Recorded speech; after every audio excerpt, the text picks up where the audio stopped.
تاریخ عرب پڑھے بندہ حیران ہو جاتا ہے. آج بھی آپ اگر جائیں تو دارالتوحید کے ساتھ جو پل ہے اس کے بالکل متصل وہ قبرستان آج بھی موجود ہے، جس کے اندر وہ عورتوں کو بچیوں کو زندہ درگور کیا کرتے تھے. وہاں رونگٹے کھڑے ہو جاتے ہیں. عبرت کا نشان وہ آج بھی موجود ہے. بہن کو قتل کرتا تھا بھائی کہ کل میرا کوئی بہنوئی نہ کہلائے. لیکن آؤ تاریخ کا ایک عجیب واقعہ سناؤ. اللہ کے محبوب علیہ السلام کی حقیقی بہن اور حقیقی بھائی کوئی نہیں تھا، لیکن جب حضرت حلیمہ سعدیہ کے ہاں گئے، ایک ان کی بیٹی تھی جس کا نام تھا حضرت شیمہ، اور وہ حضور کو شام کے وقت قبیلہ بنو سعد کے کھلے میدان میں کھلانے کے لیے لے کر آیا کرتی تھی. ہمارے دیہاتوں میں رواج ہے، شاید شہر میں تو دم توڑ گیا ہوگا، شام کے وقت جب عورتیں کھانا پکانے میں مصروف ہوتی ہیں نا تو بہنیں اپنے ویر اٹھا کے باہر کسی کھلی جگہ پہ لے آتی ہیں کہ امی یکسو ہو کے کام کر لے.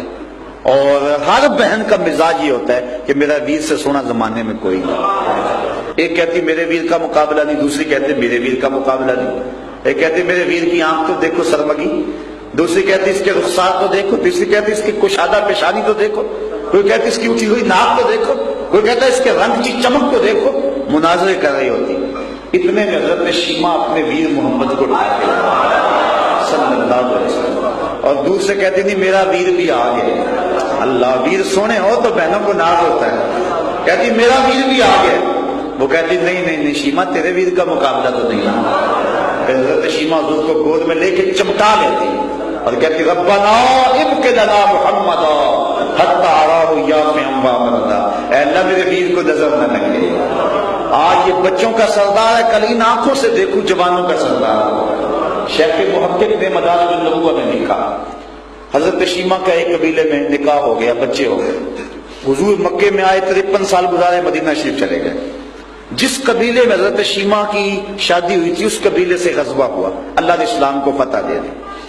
اس قبیلے کے کافی لوگ گرفتار ہو گئے. اپنے گرفتار شدگان کو چھڑانے کے لیے عرب کے رواج کے مطابق وہ گھر گھر سے رقم اکٹھی کر رہے ہیں. جب حضرت شیمہ کے گھر آئے، کہا تمہارا حصہ اتنا بنتا ہے. کہانی سنائی کہ ہماری لڑائی ہوئی ہے، اتنے بندے مارے گئے، اتنے گرفتار ہو گئے. باتوں باتوں میں حضور کا تذکرہ آ گیا اور کسی کے لب پہ حضور کا نام آ گیا.